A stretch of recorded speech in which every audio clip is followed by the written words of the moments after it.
Hello children, welcome to another class. This is Ajay Singh with a new chapter, lesson number 2, a room 10 by 8.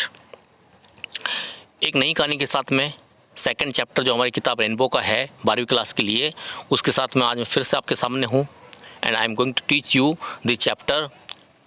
Try to learn it, understand it. The room, this room might be 10 by 8, said Mrs. Malik, pointed to a square in the draft plan lying on the table before them. This room, ये कमरा, might be होना चाहिए, हो सकता है 10 by 8 का, 10 foot by 8 foot का. एक सिंगल कोमा का निशान ऊपर लग रखा है ना, ये inverted coma, single inverted coma. इसका मतलब क्या हुआ, ये फुट का मतलब है ना. तो 10 बाई 8 फुट का एक कमरा होना चाहिए, ऐसा मिसेस मलिक, एक महिला है मिसेस मलिक, उन्होंने कहा. पॉइंटिंग, इशारा करते हुए, किसकी तरफ, टू ए स्क्वायर, एक स्क्वायर. इस तरह से इसको स्क्वायर बोलते हैं, सॉरी वर्गाकार आकृति, स्क्वायर इसको बोलते हैं. स्क्वायर की तरफ इशारा करते हुए कहा. इन द ड्राफ्ट प्लान, एक प्लान के अंदर, एक नक्शे के अंदर. Lying on the table before them, जो कि रखा हुआ था टेबल के ऊपर उनके सामने. It was the third time that she had made this suggestion. ये तीसरी बार ऐसा था कि उसने ये सजेशन दिया, उसने अपनी बात रखी. तीसरी बार उसने कहा उस स्क्वायर की तरफ इशारा करते हुए कि ये जो स्क्वायर है ये 10 बाई 8 का कमरा होना चाहिए किसी नक्शे के अंदर. तीसरी बार ऐसा कहा, किसी ने उसकी बात को सुना नहीं. It seemed it did not register on either her husband और the architect engage to design the house. It seemed, ऐसा लगा, सीम्ड में नहीं लगा. इट डिड नॉट रजिस्टर, कि ध्यान नहीं दिया गया इस बात पे. ऑन आइदर हर हस्बैंड, ना तो उसके पति पे इस बात का फ़र्क पड़ा और ना ही आर्किटेक्ट पे. आर्किटेक्ट जो मकान की प्लानिंग बता रहा था उस पे, जो कि एंगेज थे. एंगेज मीन्स बिजी, जो कि दोनों बिजी थे, व्यस्त थे. उन दोनों में से किसी पे इस बात का फ़र्क नहीं पड़ा, जो कि टू डिज़ाइन द हाउस, घर की डिज़ाइन के लिए जो आया था आर्किटेक्ट, उनमें से किसी पे भी इस बात का फ़र्क नहीं पड़ा, ऐसा लगा. अब होता क्या देखिएगा, एक मकान बनने की योजना बन रही है. आर्किटेक्ट नक्शे के साथ बैठा हुआ है. मिसेस मलिक जो है उस घर की मालकिन है जो घर बनने जा रहा है. मिस्टर मलिक उसके पति बैठे हुए, आर्किटेक्ट बैठा हुआ, प्लानिंग कर रहे हैं. तो उस नक्शे के अंदर बार बार वो तीसरी बार बोल रही है कि ये मेरे को लगता है कि 10 बाई 8 का कमरा है, 10 बाई 8 का कमरा है. ठीक है, मकान बनता है लेकिन मिसेस मलिक और मिसेस मलिक का परिवार उस घर में रह नहीं पाता. काफ़ी दिनों के बाद में, बहुत लंबे समय के बाद में उस घर को बन जाता है घर तो, लेकिन सरकार उसको अधिकृत कर लेती है और वो छुड़वा नहीं पाते, घर को रहने में अक्षम है. काफ़ी समय के बाद में जब मिस्टर मलिक की मौत भी हो जाती है, उसके बाद घर को सरकार छोड़ देती है. उस घर में वो रहने जाते हैं. क्या परिस्थिति होती है, कैसे मिसेस मलिक को अपना ही बीता हुआ समय जो है वो याद आता है, कैसे उसको तकलीफ़ होती है, तो उस कहानी में हम पढ़ने जा रहे हैं. देखिए समय कैसे करवट लेता है. तो मिसेस मलिक जो है वो टेबल के ऊपर रखे हुए नक्शे को देख रही है, बार बार इशारा कर रही है कि 10 बाई 8 का कमरा है, लेकिन उसकी बात पे ना तो पति ध्यान देता है और ना वो architect. The Maliks were going to have a house of their own in Delhi. The Maliks means Malik परिवार. मलिक परिवार जो है वो जा रहे हैं, कहाँ जा रहे हैं, टू हैव, लेने के लिए, रखने के लिए, बनाने के लिए एक हाउस, अपना घर, एक घर, ऑफ देयर ऑन, अपना स्वयं का, ऑन यानी स्वयं का, इन दिल्ली, दिल्ली में. दिल्ली में मिस्टर मलिक और मिस्टर मलिक का परिवार जो अपना खुद का घर लेने जा रहे हैं, यहाँ बनाने जा रहे हैं. They had purchased a plot in the most fashionable colony of the town some time ago. उन्होंने कुछ समय पहले ही दिल्ली की सबसे मोस्ट फैशनेबल कॉलोनी में से एक कॉलोनी जो थी, है ना, मोस्ट फैशनेबल कॉलोनी में एक प्लॉट खरीद लिया था, एक भूखंड खरीद लिया था कुछ समय पहले, एगो मीन्स पहले. नाउ यानी अब, that they were posted back in Delhi. अब जबकि उनकी फिर से पोस्टिंग दिल्ली में हो गई थी, they thought they might as well have the house built. तो उन्होंने सोचा इस बार दिल्ली में पोस्टिंग हो ही चुकी है तो इस लगे हाथ तो चलो मकान भी बनवा लेते हैं. ये उन्होंने प्लान किया. In our heart of hearts Mrs Malik also decided that after completion of the house, in our heart of hearts, दिलों के दिल की गहराई में, दिलों के दिल में या दिल की गहराई में, है ना, in deep of her heart, Mrs Malik ने सोच लिया था, डिसाइड कर लिया था कि after completion of the house, घर के बन जाने के बाद में, she would stay back in Delhi even if her husband was transferred to another station. वो तो दिल्ली में रहेगी, भले ही इवन इफ चाहे हर हस्बैंड जो है, उसके पति जो हैं, वो ट्रांसफर क्यों ना हो जाए, ट्रांसफ़र हो जाए उनका कहीं भी अनदर स्टेशन, दूसरी जगह पे, तो भी वो दिल्ली में रहेगी। क्यों? क्योंकि she was sick of her postings, their postings, क्योंकि वो तंग आ चुकी थी। सिक यानी बीमार होना होता है, वो बीमार हो चुकी थी, इस बात से तंग आ चुकी थी। किससे? उनकी बार बार बदली होने से, पोस्टिंग होने से तंग आ चुकी थी। Every other year they were moved to a new place, हर दूसरी साल वो एक नए स्थान पे जाते थे। Now that the children were grown up, अब जबकि बच्चे बड़े हो चुके थे, it was not desirable to shift them from school to school, तो ये बात बिल्कुल भी डिज़ायर योग्य नहीं थी। डिज़ायर यानी इच्छा होता है, इच्छा करना होता है, ये बात बिल्कुल भी वांछित नहीं थी, सोचने योग्य नहीं थी कि बार बार बच्चों का स्कूल जो है बदला जाए, एक स्कूल से दूसरे में उनको डाला जाए। मिसेस मलिक ने कहा था, if he must mister Malik could go all alone, अगर ऐसा होना ही हो, बदली हो भी जाती है, तो मिस्टर मलिक जो है वो खुद अकेले कहीं जाएंगे। She would settle down permanently Delhi with the children, और वो क्या करेगी, वो तो परमानेंटली स्थायी रूप से क्या करेगी, दिल्ली में ही सेटल हो जाएगी, दिल्ली में ही बस जाएगी, ऐसा मिसेस मलिक सोचती है। She would have her mother in law for company, और उसने ये भी सोच लिया था कि वो कंपनी के लिए, साथ के लिए अपनी सासू माँ को, मदर इन लॉ अपनी सास को रख लेगी। Mr Malik had no objection to it, और मिस्टर मलिक को किस बात पे, अपनी पत्नी की इस बात पे कोई भी ऑब्जेक्शन नहीं था, है ना, कोई भी विरोध उन्होंने अपनी पत्नी की बात का नहीं किया। This room might be 10/8, Mrs Malik repeated. अब मिसेस मलिक ने फिर से रिपीट किया कि ये कमरा जो है 10/8 का हो सकता है। Her husband was attending to a telephone call in the adjacent room, उनके पति जो थे वो पास के एडजेसेंट, बगल के रूम यानी कमरे में चले गए थे। किसके लिए? To attend a telephone call, एक फ़ोन आ गया था, उस फ़ोन को अटेंड करने के लिए। इसी बीच में मिसेस मलिक ने दोबारा देखा, दोबारा आर्किटेक्ट से कहा ये कमरा 10/8 का होना चाहिए। But this is a store, architect ने क्या जवाब दिया कि ये तो एक स्टोर है। देखिएगा, इन्वर्टेड कोमा के अंदर बात चल रही है, यानी कि उन्होंने जो बातचीत की है ना, उसको ऐसे कैसे दर्शाया गया है, ये मतलब होता है इन्वर्टेड कोमा का। तो वो कहता है कि लेकिन ये तो एक स्टोर है। Architect explain to Mrs Malik, architect ने मिसेस मलिक को समझाया। तो मलिक कहती यस, हाँ, but I thought it could be my mother in law's room and after her it might be used as a store room.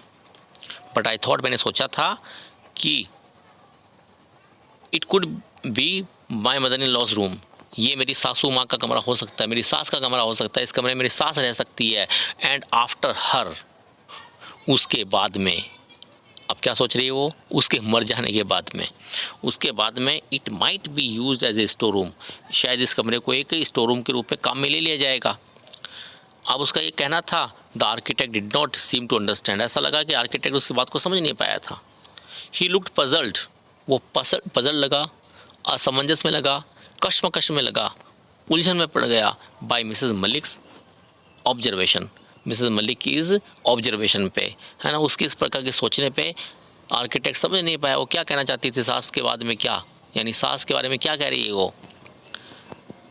I mean my mother in law could be use the room for the present. अब वो क्या बोलती है, वो कहती है मैं सोचती हूँ कि मेरी सास जो है वो प्रेजेंट में, वर्तमान में इस रूम को काम में ले लेगी।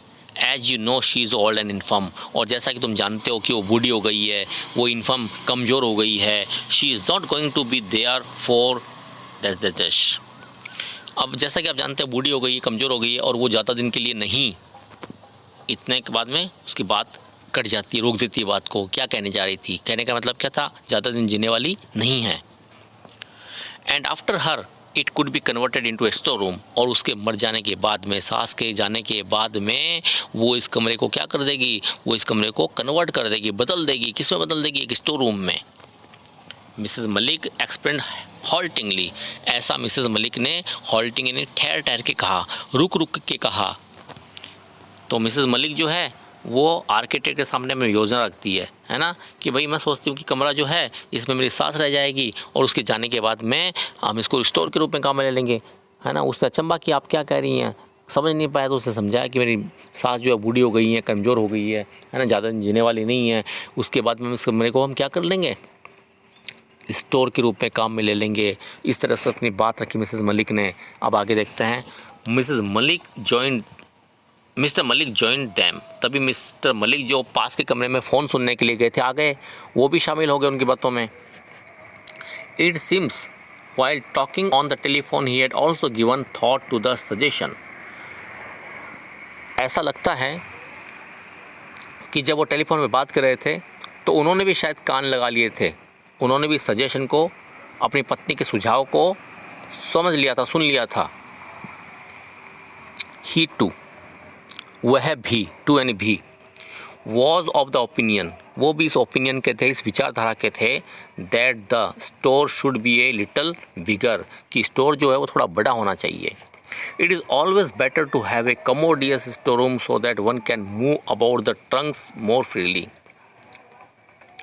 उनका मानना था कि इट इज़ ऑलवेज बेटर, ये बात हमेशा बेटर होती है, बेहतर होती है, to have a commodious store room, एक बड़ा, है ना, बड़ा स्टोर रूम होना चाहिए, सो दैट, ताकि one can move about the trunks more freely, trunks यानी संदूक, ताकि कोई भी बड़े बड़े संदूकों को, है ना, कोई भी सामान को जो है आसानी से इधर उधर कर सके।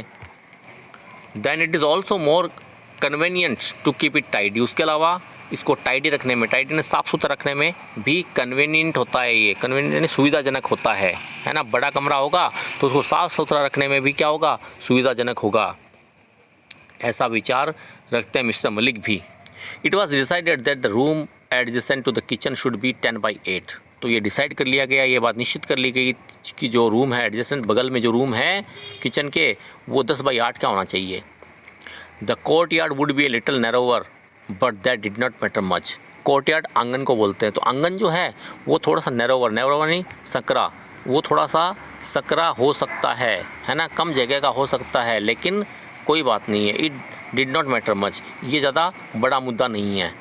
All the rest had already been provided for and the plan was submitted for approval to the corporation। all the rest, बाकी का सारा बचा हुआ कार्य had already been provided for, वो प्रोवाइडेड कर लिया गया था, उपलब्ध करा लिया गया था, सामान सारा ला दिया गया था। And the plan was submitted, और योजना जो थी वो सबमिट कर दी गई थी, कहाँ पे, अप्रूवल के लिए, है ना, स्वीकृति के लिए, टू द कॉरपोरेशन, निगम में। देखिएगा, किसी भी जगह हम मकान बनवाते हैं तो नगर पालिका से, है ना, या पंचायत से या नगर निगम से हमको उस प्लॉट पे मकान बनवाने की परमिशन लेनी पड़ती है ना, एनओसी लेनी पड़ती है। तो उसने भी एनओसी लेने के लिए, परमिशन लेने के लिए कागज़ लगा दिए, किसने, मलिक फैमिली ने। अब आगे क्या होता है, आगे देखिएगा। अब Mrs Malik was took an untiring interest in the construction of the house. Mrs Malik जो थी उसने बहुत ज़्यादा हिस्सा लिया उस मकान के बनने में, है ना। उस मकान के बनने के समय मिसेस मलिक ने बहुत रुचि दिखाई। अनटायरिंग यानी अथक, अनटायरिंग यानी बिना थके, इंटरेस्ट, रुचि दिखाई किसमें, इन द कंस्ट्रक्शन में, कंस्ट्रक्शन यानी मकान के निर्माण में, ऑफ द हाउस, घर के। She would be seen standing at the site with her umbrella through out the day. She would be seen, उसको देखा जा सकता था, किसको, मिसेस मलिक को देखा जा सकता था, एट द साइट, उस मकान बनने के स्थान पर, विद हर अम्ब्रेला, अपनी अम्ब्रेला छाते के साथ में, थ्रू आउट यानी पूरे, द डे, दिन भर मिसेस मलिक को अपनी छाते के साथ वहाँ पर खड़े देखा जा सकता था। शी सुपरवाइज एवरी डिटेल, वो हर डिटेल को बड़ा अच्छे से सुपरवाइज करती थी, निरीक्षण करती थी, देख रेख करती थी। At times she would give a hand to the masons, और कभी कभी तो वो मैसन्स यानी मिस्त्रियों का, मजदूरों का हाथ भी बटा दिया करती थी। एंड अदर्स, दूसरों का भी। शी वॉज द फर्स्ट मैसन, बोलते हैं अपने मिस्त्री को, है ना, जो बनाने का काम करता है, उनका और मजदूरों का हाथ बटा दिया करती थी। और she was the first to arrive to the construction site, वो पहली महिला होती थी, पहला वो व्यक्ति होती थी जो कंस्ट्रक्शन साइट पे आता था। And left after everyone had gone away, और सबके जाने के बाद में वो वहाँ से आती थी। यानी कंस्ट्रक्शन मकान बन रहा था ना, उस समय वो उस जगह पर सबसे पहले आती और सबके चले जाने के बाद जाती। Before long the house was completed, समय से बहुत पहले, जितना सोचा था उससे पहले उन्होंने मकान तैयार करवा लिया। मकान तैयार हो गया। Mrs Malik insisted that she would have new furniture made for the house, और मिसेस मलिक ने इंसिस्टेड जिद की, इस जिद पे अड़ी रही कि she would have the new furniture made for the house, वो घर के लिए नया फर्नीचर बनवाएगी। Have new furniture made for the house, नया फर्नीचर लेगी। She would not let the old furniture enter the new house, not a piece of it, और she would not let, वो नहीं देगी, लेट एंड देना, किसको नहीं देगी, द ओल्ड फर्नीचर, पुराने फर्नीचर को एंटर यानी घुसने, एंटर यानी प्रवेश करने नहीं देगी, किसको, पुराने फर्नीचर को, है ना, इस नए घर में। Not a piece of it, इसका एक टुकड़ा मात्रा भी नहीं, पुराने फर्नीचर में से एक टुकड़ा भी वो अंदर नहीं लेके जाएगी मकान में।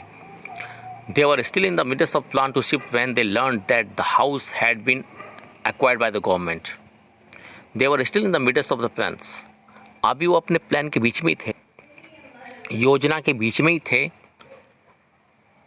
टू शिफ्ट, कि वो शिफ्ट कर लें, मकान में चले जाए रहने के लिए। When they learned, तभी उन्होंने learned यानी सीखा, learned यानी यहाँ पे है इसका मतलब जाना, है ना। उनको पता लगा, क्या पता लगा, उनको पता लगा कि house had been acquired by the government, कि उनके मकान को सरकार ने अधिग्रहित कर लिया है। Mrs Malik was furious, Mrs Malik बड़ी गुस्सा हुई, फ्यूरियस यानी आग बबूला हो गई। बट द नेक्स्ट मोमेंट, लेकिन अगले ही क्षण, when Mr Malik mention the rent assessed, she quietened down, लेकिन जैसे ही उसके पति ने उसको उस रेंट के बारे में, किराए की राशि के बारे में, पैसे के बारे में बताया कि गवर्नमेंट उनको इतना किराया देगी, उसका गुस्सा शांत हो गया। While supervising the construction of the house, जब वो सुपरवाइजिंग करती थी, जब वो निरीक्षण करती थी कंस्ट्रक्शन का ऑफ द हाउस, घर के, जब वो घर के कंस्ट्रक्शन का निरीक्षण करती थी, तो she had cultivated love for her neighbours, उसने क्या कर लिया था, कल्टिवेटेड निर्माण कर लिया था, बना लिया था प्रेम, फॉर हर नेबर्स, अपने पड़ोसियों से, and made friends in the colony, उसने कॉलोनी में अपनी मित्र बना ली थी, है ना, महिला मित्र बन गई थी, उसकी बहुत सी सहेलियाँ बन गई थी उस कॉलोनी में। She thought of various plans for doing up the house, उसने नए घर को लेके बहुत सारी योजनाएं बनाई थी। Everything had to be forgotten, लेकिन हर चीज़ को हैड टू बी हो जाना था, करना था, फॉरगॉटन भूल जाना था, अब उनको हर चीज़ को भूल जाना था। Then they were transfer from Delhi, उसके बाद में उनका दिल्ली से ट्रांसफ़र हो गया, दूसरे शहर में फिर से बदली हो गई मिस्टर मलिक की। मिसेस मलिक वॉज हैप्पी, अब मिसेस मलिक बड़ी खुश थी। क्यों थी खुश? She would no more see her house, अब वो अपने घर को नहीं देखेगी, अब उसको ये घर देखने को नहीं मिलेगा। Regret not being able to live in it, और न ही उसको पछतावा होगा, पश्चाताप होगा इस बात का कि वो इस घर में रहने के योग्य नहीं हो सकी, है ना, not being able to live in it, उसके अंदर रह नहीं सकी, इस बात का पछतावा नहीं होगा। And than thinking of the substantial rent, और फिर जो मिलने वाली किराए की राशि थी उसको देखते हुए शी फील कंसोल्ड, उसने महसूस कर लिया, क्या कंसोल्ड महसूस कर लिया, अपने आप को संतुष्ट हो गई, उसने संतुष्टि महसूस कर ली। Transfer from one place to another, एक स्थान से दूसरे स्थान में बदली होते होते, they had to wait for many more years for another from of posting in Delhi, उनको वेट करना पड़ा बहुत सालों तक दूसरे टर्म के लिए, उनकी पोस्टिंग के लिए दिल्ली में। इन द मीन वाइल इसी बीच में Mrs Malik's mother in law passed away, Mrs Malik की सास जो थी वो पास्ट अवे नहीं, गुजर गई, उसकी मृत्यु हो गई। Their daughter had been married, उनकी एक बेटी थी, वो भी शादी हो गई, उसकी भी शादी कर दी गई। In a way they were lucky that their house had been rented to the government, हाँ एक तरीके से वो लकी थे, लकी यानी भाग्यशाली थे। क्या भाग्य था उनका? दैट देयर हाउस, कि उनका घर जो था, had been rented to the government, उसको सरकार ने अधिग्रहित कर रखा था। किराएदार उसका कौन था? सरकार थी। Private tenants are such a headache, private tenants जो होते हैं, टेनेंट्स यानी किराएदार, जो निजी किराएदार होते हैं ना, वो एक प्रकार से हेडेक है, हेडेक यानी सरदर्द होते हैं। क्यों होते हैं भाई सरदर्द? There is no end to their complaints and demands, क्योंकि उनकी शिकायतों का और उनकी मांगों का कभी अंत ही नहीं होता, है ना। घर में जो किराएदार रहते हैं उनका कभी उनकी मांग ख़त्म ही नहीं होती, कभी शिकायत ख़त्म ही नहीं होती, ऐसा सोचते हैं वो। And then they are more often than not irregular to the payment of rent, और इसके अलावा they are more often than not irregular in the payment of rent, उनको सरकार जो है लगातार उनकी पेमेंट भी देती थी रेंट की, है ना। किराएदार जो होते हैं वो तो हो सकता है लेट भी कर दे, लेकिन गवर्नमेंट जो उनका पेमेंट हर महीने कर दिया करती थी, है ना। इस तरह से Mrs Malik's house having been requisition by the government, Mrs Malik का घर जो था उसको रिक्वेशन कर लिया गया था, किसने, सरकार ने अधिकृत कर रखा था। तो the rent was come credited to their bank account every month regularly, उनकी जो राशि थी किराए की वो क्रेडिटेड हो जाती थी, क्रेडिट नहीं जमा हो जाती थी, किसमें, देयर बैंक अकाउंट के बैंक अकाउंट में हर महीने regularly. Only their son remain to be married now, केवल उनका बेटा रिमेन रह गया था टू बी मैरिड नाउ, विवाहित होने के लिए, केवल उनका बच्चा कुंवारा रह गया था, एक लड़का। Mrs Malik thought that they would rather be done with the before he retired, और मिस्टर मलिक ने सोचा था कि वो उसकी शादी कर देंगे अपने रिटायर होने से पहले ही। Their son had been married, अब उनके बेटे का विवाह भी हो गया। Mr Malik had retired from service, और मिस्टर मलिक जो थे वो सर्विस से रिटायर भी हो गए। But their house had not yet been released by the government, लेकिन उनके घर को सरकार ने अभी रिलीज़ नहीं किया था, छोड़ा नहीं था। Mr and Mrs Malik lived with their son and daughter in law in a rented house. Mr और मिसेस मलिक जो थी, दोनों पति पत्नी जो थे, वो अपने बेटे और बहू के साथ में एक रेंटेड यानी किराए के घर में रहा करते थे। Mister Malik was still fighting with the government, और मिस्टर मलिक जो थे वो स्टिल यानी अभी भी फाइटिंग लड़ रहे थे विद द गवर्नमेंट, सरकार से, फॉर द रिलीज छुड़ाने के लिए ऑफ द हाउस, घर को। व्हेन हिज एंड केम, तभी उनका अंत हो गया, यानी उनकी भी मृत्यु हो गई। He passed away without being able to live in his house even for a day, और वो भी गुजर गए विदाउट बीइंग एबल, बिना योग्य हुए, टू लिव रहने के लिए, इन हिज हाउस अपने घर में, इवन फॉर ए डे, एक दिन के लिए भी रह नहीं पाए, एक दिन भी रहे बिना ही वो इस दुनिया से चले गए, मिस्टर मलिक गुजर गए। Now within 3 months he had the house was डी-रिक्वेशन्ड।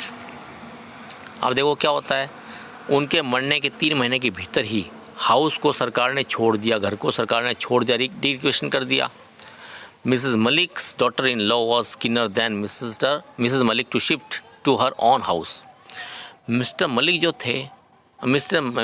जो थी, उनकी डॉटर इन लॉ यानी पुत्र वधू, बेटे की पत्नी, वो जो थी वो ज़्यादा कीन थी, मतलब ज़्यादा उतावली हो रही थी, किसके लिए, to shift to her own house, अपने नए घर में शिफ्ट होने के लिए। द मोमेंट, वो क्षण, they were restored possession of their house, जब उन्होंने सरकार से अपना पोजेशन लिया, पोजेशन यानी अधिकार, जैसे ही सरकार से उनका घर में रहने का अधिकार प्राप्त हो गया, वैसे ही क्या होता है, वो रहने के लिए जाते हैं वहाँ पे। The furniture dealer had been order to supply a number of pieces which he did, तो नहीं, शी हैड इट पेंटेड, उन्होंने मकान को पेंटेड करवा लिया, उन्होंने मकान को रंग करा लिया, एंड पॉलिश करवा लिया, एंड स्टार्टेड शिफ्टिंग, और सामान एक एक करके रखना शुरू कर दिया। The furniture dealer had been ordered, furniture dealer को भी ऑर्डर दे दिया गया था, टू सप्लाई करने के लिए a number of pieces which he did, कुछ संख्या में फर्नीचर के लिए जिसने उसको पूरा कर दिया। They had to shift on Monday morning, but as they woke up, उन्होंने सोमवार की सुबह को जाने का निश्चय किया कि सोमवार की सुबह को अपने नए घर में जाएंगे, लेकिन जैसे वो उठे वो तो दे फाउंड, उन्होंने पाया, क्या पाया, दैट इट वाज रेनिंग, वहाँ पे बरसात हो रही थी, है ना। The downpour was rather heavy, और बरसात जो थी वो काफ़ी हैवी थी, भारी थी, डाउनपोर यानी बारिश। दे वेटेड एंड वेटेड, उन्होंने इंतज़ार किया और इंतज़ार किया। Then it was time for Mrs Malik son to go to the office, तभी मिसेस मलिक के बेटे का समय हो गया ऑफिस के लिए जाने का, वो नहीं जा पाए अपने नए घर में उस दिन। It was decided that would shift in the evening, और उन्होंने डिसाइड किया कि वो इस घर में, नए घर में शाम को जाएंगे, ठीक है। तो इस तरह से मिसेस मलिक जो थी वो नक्शे के बनते समय, नक्शे को देखते समय बोलती है कि बार बार कहती है कमरा 10 बाय 8 का रूम होना चाहिए, जबकि वो क्या था, स्टोर रूम था। लेकिन उसने विचार रखा कि ये कमरा पहले मेरी सास से रहेगी, उसमें उसके मर जाने के बाद में हम उसको स्टोर रूम बना लेंगे। मकान बनता है, सरकार मकान को अधिकृत कर लेती है, और इसी दौरान उनकी सास भी चल बसती है, उसके पति भी गुजर जाते हैं, वो रिटायर भी हो जाते हैं, बेटी की शादी हो जाती है, बेटा भी उनका विवाहित हो जाता है, लेकिन तब तक उनके हाथ में मकान नहीं आया। उसके पति के गुजर जाने के बाद में वो मकान उनके हाथ में आता है ना। उन्होंने मकान को रंगवा लिया है, नया फर्नीचर सब कुछ उन्होंने व्यवस्थित कर लिया है। सोमवार की सुबह उनको जाना है, लेकिन जिस दिन उनको जाना उस दिन बारिश आ रही है, वो जा नहीं पा रहे हैं। उन्होंने डिसाइड क्या किया, शाम को जाने का। तो मुझे लगता है यहाँ तक बच्चे आप सभी समझ गए होंगे, है ना। इस चैप्टर को दोबारा देख लेना।